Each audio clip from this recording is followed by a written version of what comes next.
Greetings and welcome to the ROI Clear podcast. My name is Ray Hightower, and today we are fortunate to have as our guest Mr. Russell Gray. Many of you know Russ Gray as the co-host of the Real Estate Guys podcast, which he has been on for over 20 years, which he has co-hosted for over 20 years, where he has expressed his expertise to those of us who are passionate about real estate. And more recently, Russ is founder of the Raising Capitalists Project. So we want to make sure we explore that today. Russ is an expert on the subjects of investment strategy, finance, and real estate investment planning, and has consulted with hundreds of investors on their personal financial strategies. So we look forward to talking to him about all of those things today. Ladies and gentlemen, please join me in welcoming Mr. Russell Gray. Russ, welcome to the ROI Clear podcast. Thanks, Ray. Appreciate it. Happy to be here. We're so happy to have you here. And to kick things off, there's all kinds of ways we could go. Sometimes we do an elevator pitch, but you said something to me just a few minutes ago. You shared with me the term next generation capitalism.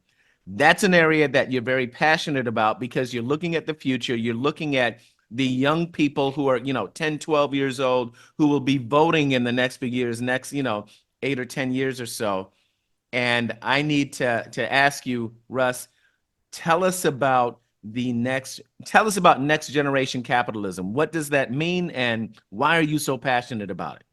Well, if you really think about it, human society, going all the way back to the very, very beginning, is based around economics, right? If you buy into the story of creation in the Bible, God created Adam, and he's a man, and he gives him a helpmate, Eve, and the two of them have to work in the garden to eat and provide for themselves. And so they do that. They have children, and the children become assets, and they work in the garden too. And the commandment from God was be fruitful and multiply, which of course every business owner wants to do. And so if you really think about how humanity has evolved over the millennia, it's really been about building systems of commerce and supporting one another through the concept of capitalism, right? People work, they produce, they sell the fruit of their labor for the fruit of someone else's labor in a exchange of value. And there's been a lot of different systems created throughout mankind, but that's really the one that works the best. It's the most equitable. It gives people who are at the bottom of the food chain an opportunity through their hard work and effort and merit to work their way up the food chain. Prosperity is not a birthright. It's not a last name. It's not a nationality. It isn't an ethnicity. It's just an opportunity. And so the founding fathers of the United States of America took that, codified it with this document we call the Constitution, and said private property is a God-given right, the freedom of speech and to share ideas, the opportunity or the concept that all men are created equal and the law should protect their freedom and their opportunity to pursue happiness. Right, that's a very, very novel concept in human history, and the United States has been the standard bearer for it. But, I'm 64 years old and I've raised 6 children. I've got the baby is going to be 34 years old.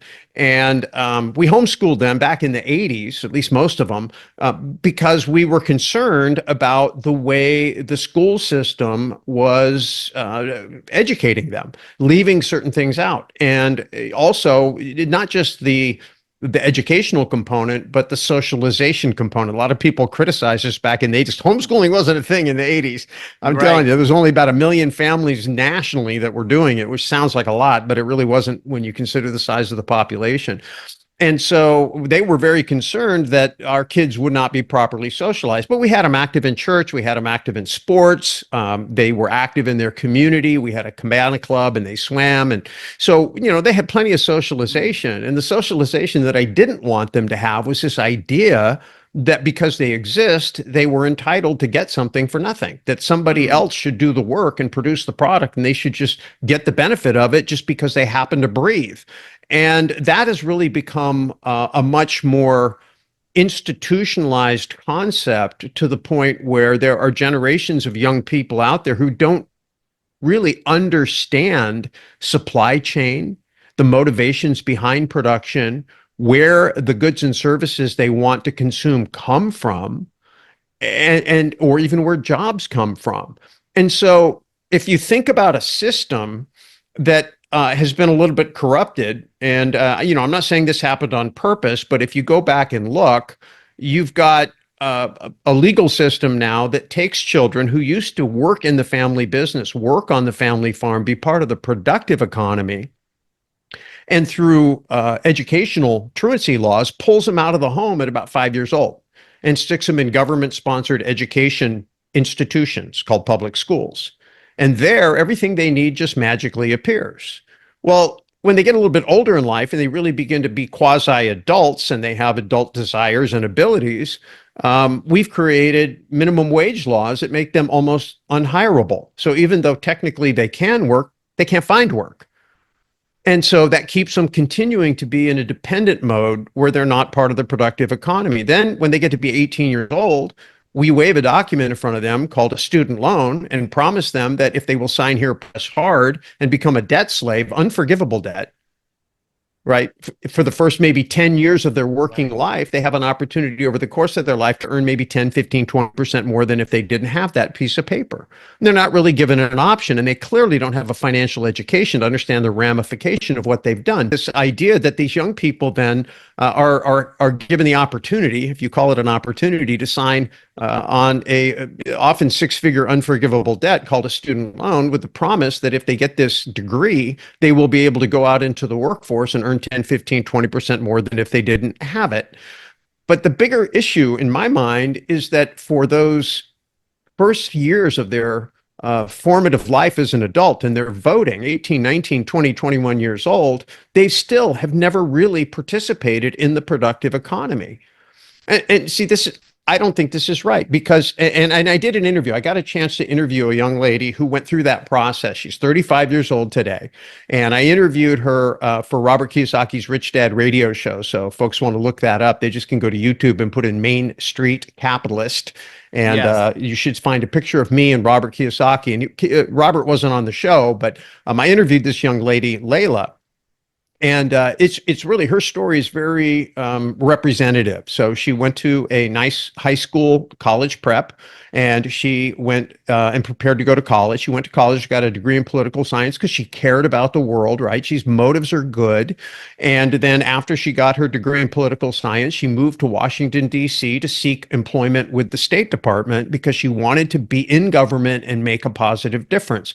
And along the way, she's supporting the politicians and policies she felt that most were on board with her vision. Well, what happened when she got there, she couldn't get a job in the State Department, so she had to get a job in the private sector, and she got a job working in retail, and she didn't make any money. And so her circumstances with her student loan forced her to get a student debt, forced her to create her own business to be able to pay her student loan. Yes. Well, the minute she became a capitalist, she began to realize that the policies that she believed in and supported actually made her life worse. And what she ended up doing was moving from Washington, D.C. to Arizona, starting a business, paying off her student debt, paying off a home, and employing 12 people. So she went from being in debt with no assets, needing a job, to owning a business, paying off her student debt, and creating 12 jobs. And that's the difference between being someone who is dealing in theory and someone who lives in the real world. So I think the quicker we can get young people back into the productive side of economy so that they understand the value and the sense of self-worth. Young people are depressed right now. You see the reports are on social media. They see everybody else appearing to do so well, and they're like, "What's the matter with me?" You're a capitalist. You're an entrepreneur. You know what it's like. You get up every day. When you work, when you solve problems, when you create value and are rewarded for it, there's a sense of self-worth and self-esteem that grows. That's healthy. When you take that away from young people, they struggle. And the answer isn't going to be going into student debt and going out into a system trying to find jobs that really aren't being created. We have an educational system that creates job seekers and not job creators. And so it's no surprise that we have an abundance of job seekers and a shortage of job creators. We need an educational program, and I don't think reforming institutions is the answer, that is going to teach children, young people, next generation, how to become productive and create abundant production to the point where they create work for other people. It's what you do in your business. It's what I do in my business. That's what Main Street capitalists do. I believe America needs to get back to the principle of Main Street capitalism, not people trading pieces of paper or claims on somebody else's work, but actually doing real work and creating goods and services, adding value, buying apartment buildings, rehabbing them, getting them tenanted, taking good care of the community asset and taking good care of the community and the people that live in them. That's true value. Trading pieces of paper back and forth in an ivory tower on Wall Street based on work that somebody else did, you're not creating any wealth. Somebody's going to win, somebody's going to lose, but you haven't created anything. And I could go on, but there you go.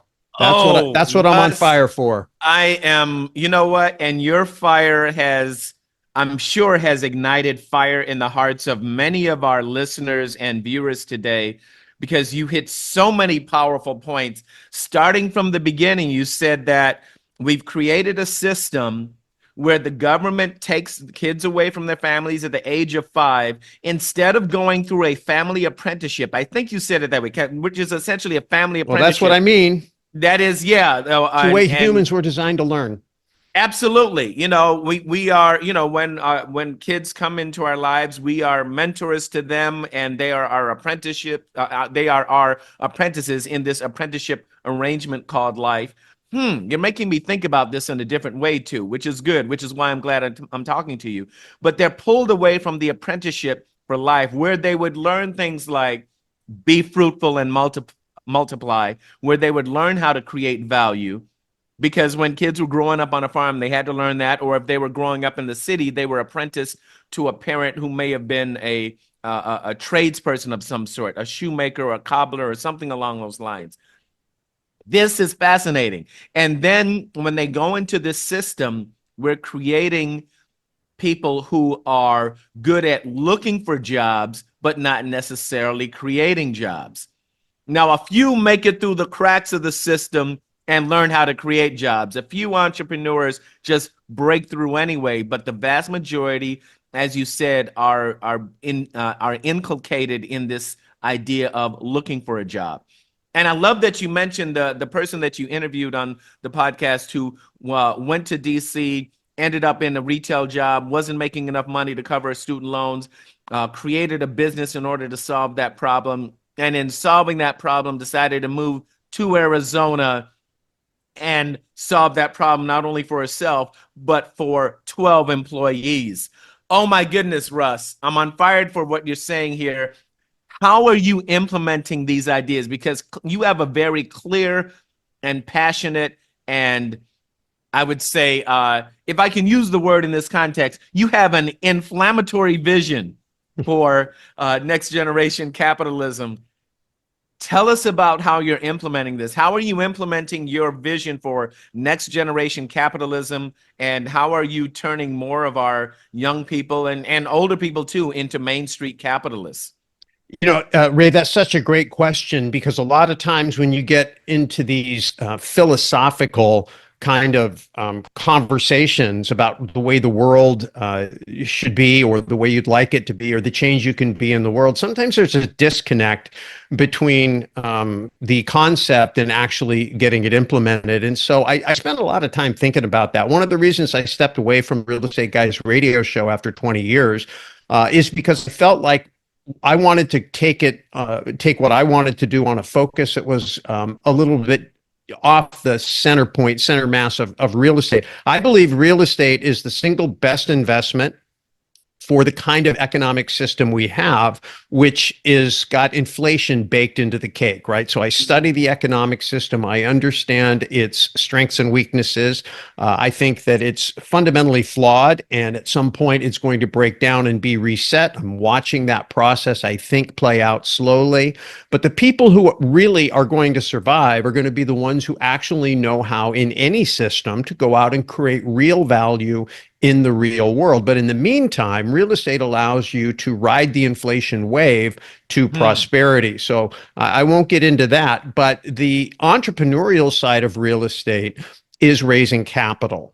And Yes. so for a dozen years, Robert Helms and I have been working together to train people how to raise capital to do what you do, to invest in apartment buildings, self-storage centers, to do development, to actually go out and put capital to work, Main Street investing in Main Street. So that's one area I continue to be active in and I continue to support. A subset of that is sales skills. I teach a class called How to Win Funds and Influence People because I think salesmanship is there you go, is the single most important skill set any capitalist or entrepreneur can have because it's the ability to go out and have a fruitful conversation with the marketplace about unmet needs, wants, desires, goals, and objectives, and then begin to craft solutions and introduce those solutions in an exchange of value. So in the R&D, you're going to do that diagnosis and you're going to find out, hey, this product doesn't exist.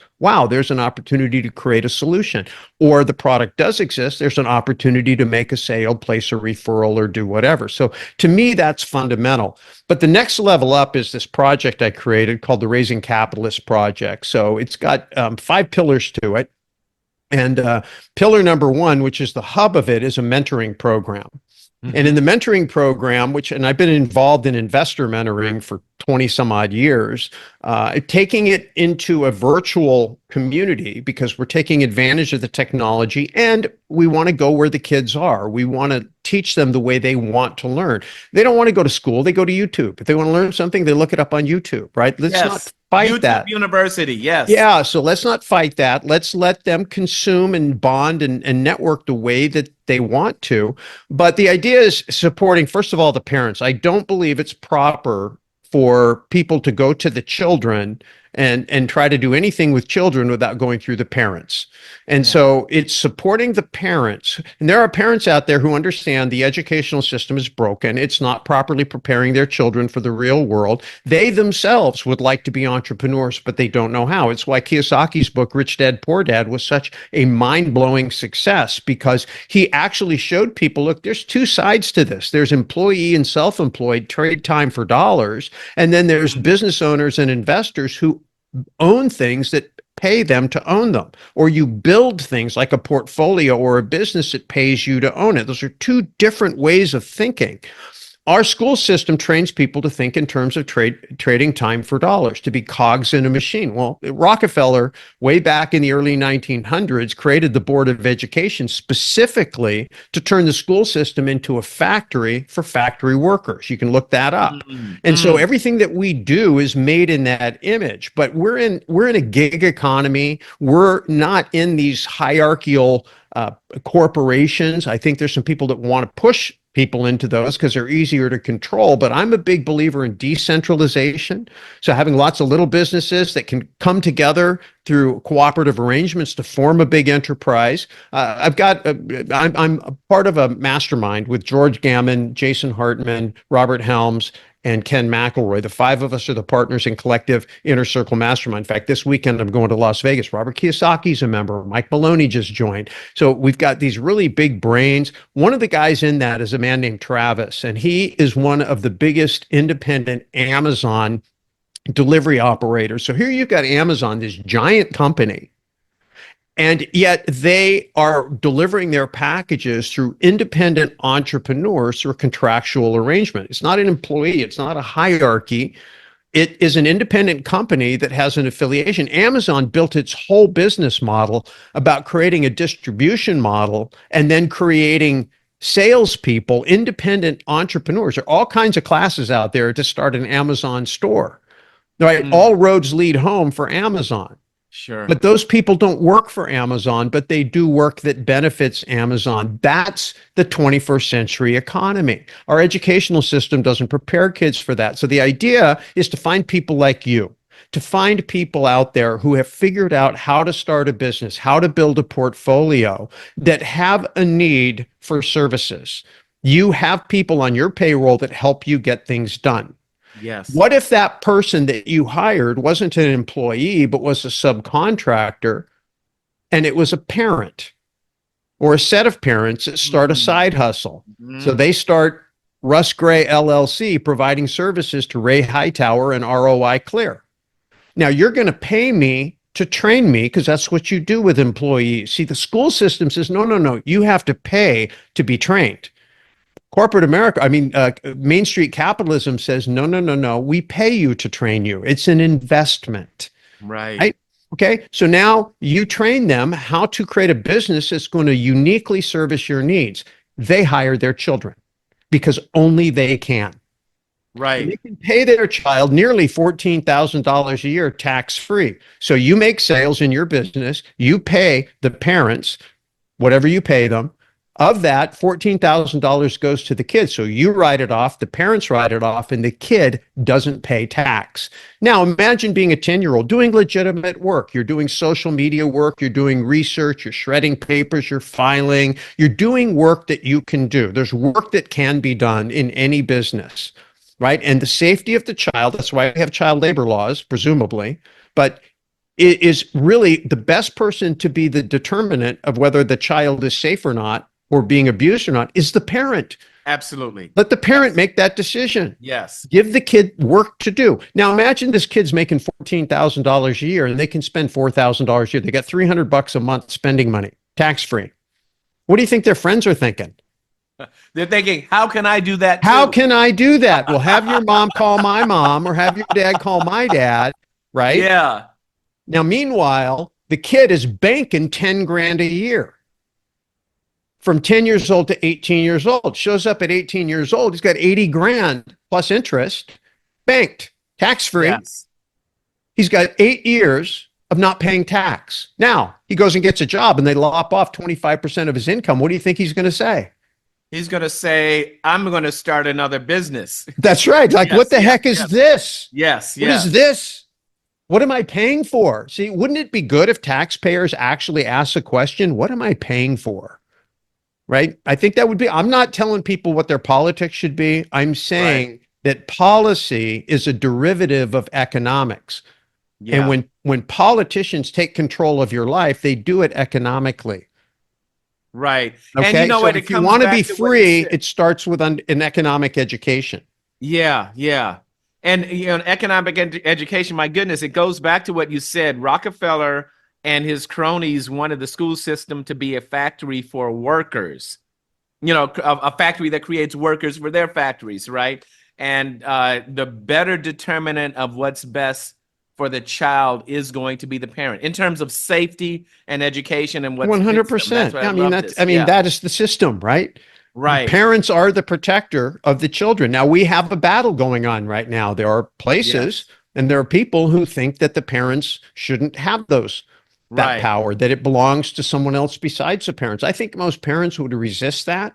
Right. And that's fine politically. Again, I'm not telling vote your conscience, do what you think, but I'm saying that in a practical sense on Main Street, I don't care whether you're Democrat or Republican, conservative or liberal, progressive or whatever. It doesn't matter. Everybody I've ever met wants more personal wealth.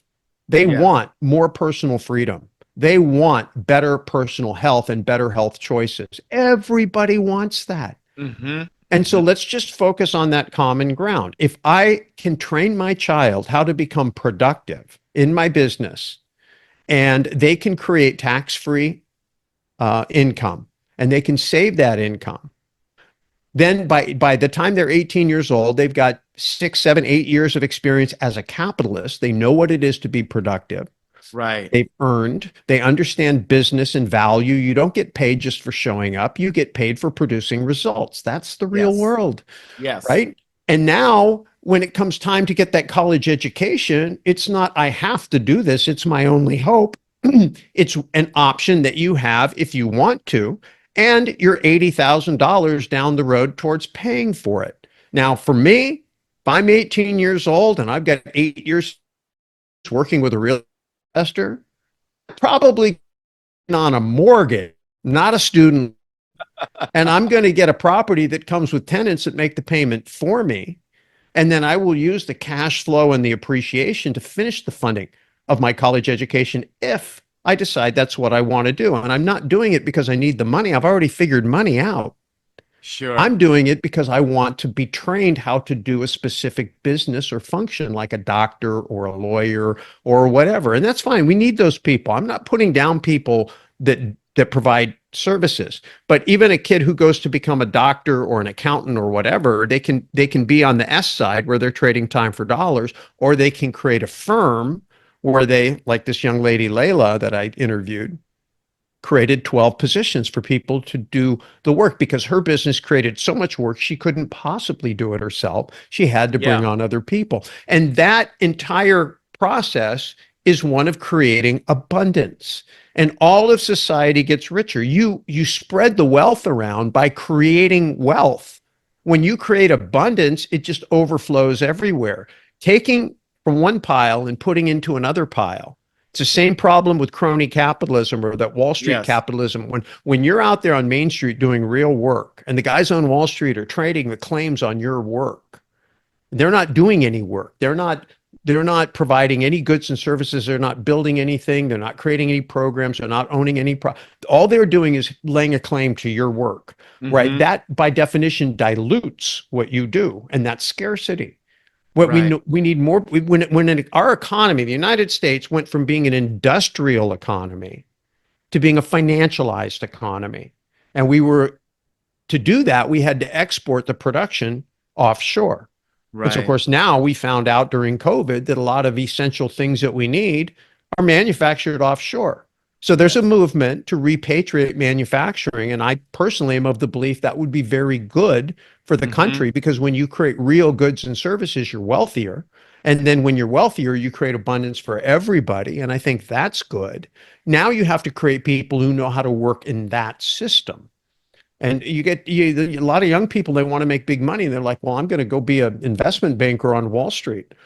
And I'm telling you, the more What people, value are you creating, right? exactly, the more There's the people question. that Yeah. join that side of the economy, the weaker the Right. economy gets.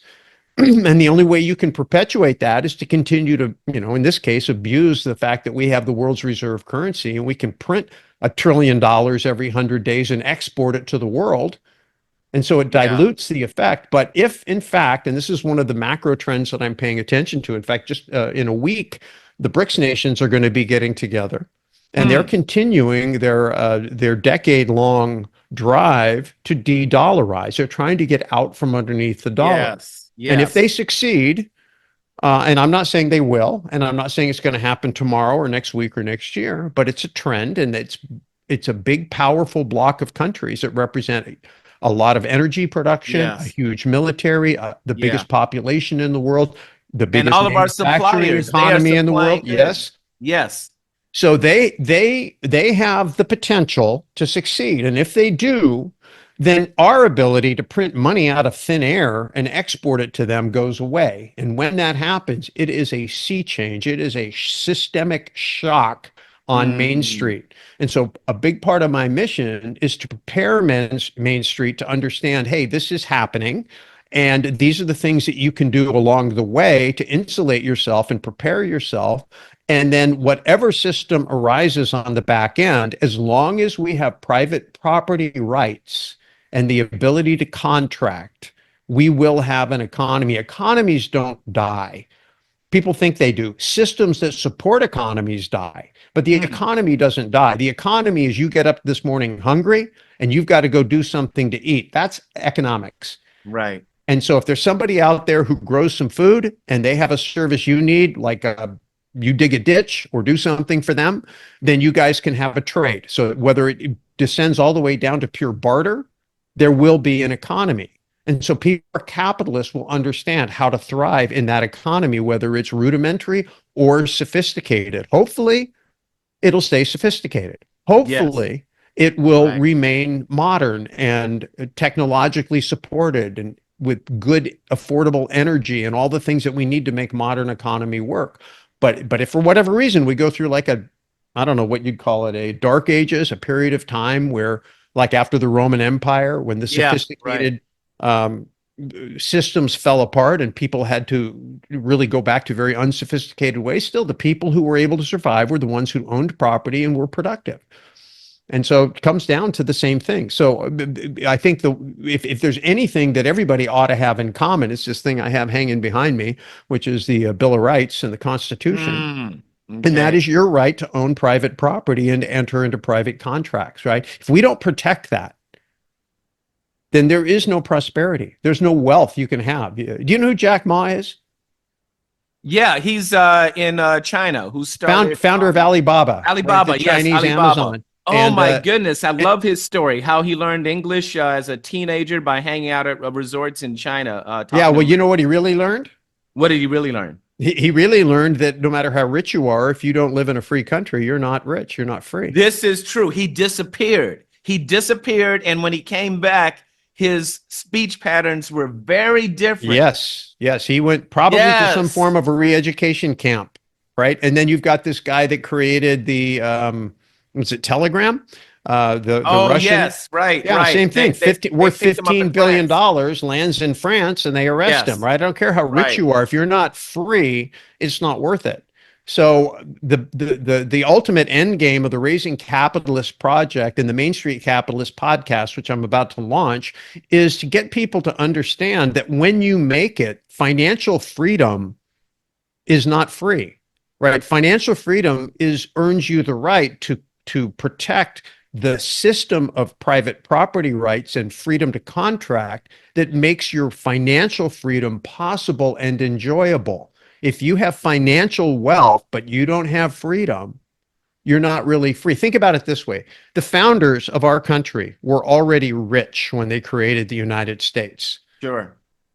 They didn't do it to get rich. They did it to be free. And they didn't give us riches. They gave us freedom.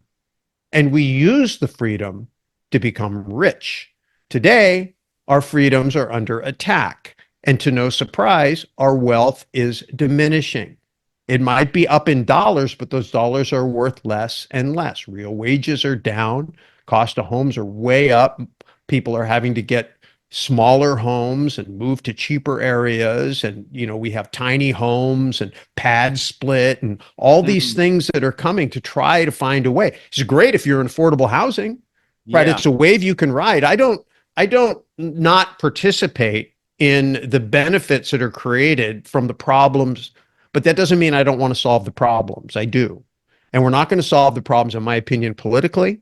We're not going to solve them in financial institutions and educational institutions that are heavily protected and vetted or have a vested interest in protecting the status quo. We're going to beat them on Main Street. It's guys like you and me. It's you having a voice on a podcast, me having a voice on a podcast, sharing good ideas, First Amendment, freedom of speech. It's you and I going out and owning property and creating investments and using the right to enter into a contract, a syndication. I create a subscription agreement, a private placement memorandum. You say, yes, sign me up. I want to put my capital to work. I'm not going to send it to Wall Street. I'm going to invest it in Main Street with you, right? We need more of that. And we need to get the kids involved. And if we do that, we can save this thing, and we don't need the politicians and we don't need the schools. I would like to re-educate America without taxes, teachers, or tuition. Russ, there's so much here, and I think we are on the path to saving this and achieving the goals that you outlined. And I think overall people will have better lives because of it, because we'll all feel more of a sense of purpose, as you said, through creating value for each other. You're talking about service to each other, essentially. That's what Main Street capitalism is. You're talking It's about the baker cooking bread and trading it to the guy making shoes, who trades it to the guy making suits, who trades it to the person growing vegetables. Right? That's economy. That's what the economy is. Yeah. Value for value. Everybody producing in their own interest and everybody trading with others to share what they've created to get what they need. That's it. Russ, this is excellent. I hate to say this, we are coming towards the end of our time together. I want to listen to you. I want to ask you a whole lot more questions. I know I want to have you back. As we wrap up, let me ask you this. What are you reading or what are you listening to sharpen that saw between your ears? Because clearly You're absorbing a lot of information all over, and you're sharpening your ideas and honing your ideas. What are you reading and what are you listening to become sharper on these subjects? You know, that is a great question. I wish I had a nice, concise answer. You probably found out brevity is not my strong suit. But I have been studying, honestly, a lot about scaling and expanding my mind. 10x is easier than 2x. Who, not Yes. how. Those are both Dan Sullivan oversubscribed books about how to take advantage of new media to really get the message out. So that's where my focus is. From an economics perspective, I watch the news like a hawk, and I don't take things at face value. I think I'm a critical thinker, so I dig in and I try to get. In fact, I every month I do a 1 hour. What I call economic clues in the news, ask the mentors for our syndication mentoring club members. And we talk about what's going on. You know, right now, obviously, I'm paying attention to the two potential outcomes for this election Yes. and what the respective policies may lead to. And I feel like I have a good understanding of what Donald Trump's all about because we saw what happened in 4 years and what he did, what he believed in, and the how his rhetoric and his actions, you know, either lined up or diverged. Whereas with Harris, we don't know.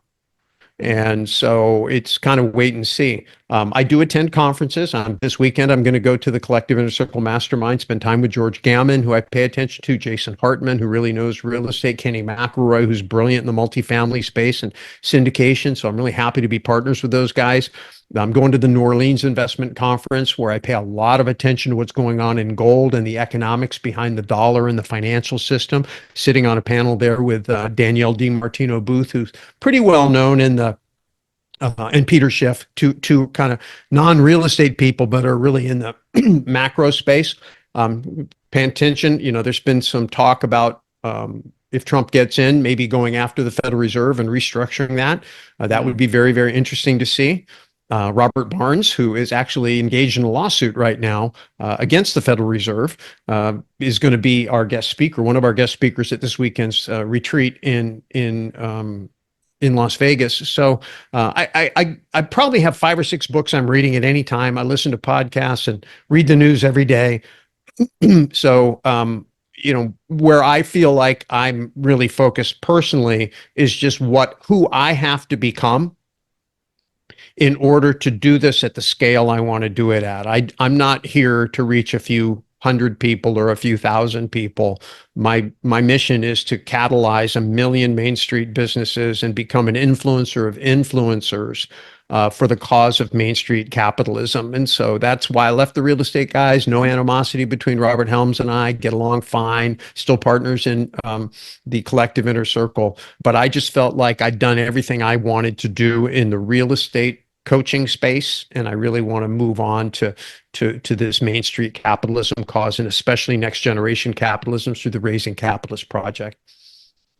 That's wonderful, and we need to make sure that we include links to several of those resources and items in the show notes. And then finally, how can people get in touch with you? Well, I think right now, since I'm still getting everything put together, just can send an email to follow@russellgray.com, RUSSELLGRAY, follow@russellgray.com. That'll get you on my list. And I'm updating my social media. I'm getting ready to launch the new channel. I will be sharing my thoughts and insights on all of these things. I've been in an incubation period since April. Felt like I wanted to really get clear. You know, when you're in a partnership, you blend. And I was married for 41 years before my late wife passed away. And who I was with her is different than who I am on my own. Yes. And now I'm with a new woman, and she's amazing. And even though she was married to a guy like me, we are not who I was with my late wife or who she was with her late husband. So, you know, we are a new us and I'm a new me inside of that. And then, of course, leaving my 20-year relationship with Robert Helms in business means I'm going through this process of really figuring out who I am. But I'm pretty clear on what I want to get done. Now I'm working on who I need to become to do it. because I do believe in a concept called be, do, have. And we all focus on the Yes. results we want, and then we want to know what we need to do to get there. But it's a lot less what we need to do to get there. It's who do we need to become. And Mm-hmm. when we work on who we are, then what we do actually begins to flow and it doesn't feel like work. And that to me is being in that sweet spot where you get up every day. And even though you're working hard, you feel retired because you get to do what you want with who you want, the way you want, working on what Right. you think is important, and you have all that you need. And so, from that aspect, I've been retired for quite a while, but I am definitely honing in on how to become the better version of me to take on this much bigger project. Wonderful. You've got a lot going on, and I wish you much success with what you're doing with Main Street Capitalists and all of your other projects. They're all tied together, and I think the world is certainly going to be a better place because of the things you are doing now, because of the seeds you are planting now. And so I'm grateful to you for that. Thanks, Uh, Ray. as we wrap this up, I just need to say, Russell Gray, thank you. Thank you for appearing on the ROI Clear podcast. We look forward to having you back. I look forward to watching what you do with all of your projects, and we look forward to having you back for an update on everything you're doing. Thank you. And thank you for engaging the ROI Clear podcast. At ROI Clear, we buy multifamily apartment properties, we improve them, and we give people a great place to live. At the same time, we give investors an opportunity to enjoy capital preservation, tax advantages, and a solid return on investment. If you'd like to know more, click the link to roiclear.com down below. We look forward to speaking with you.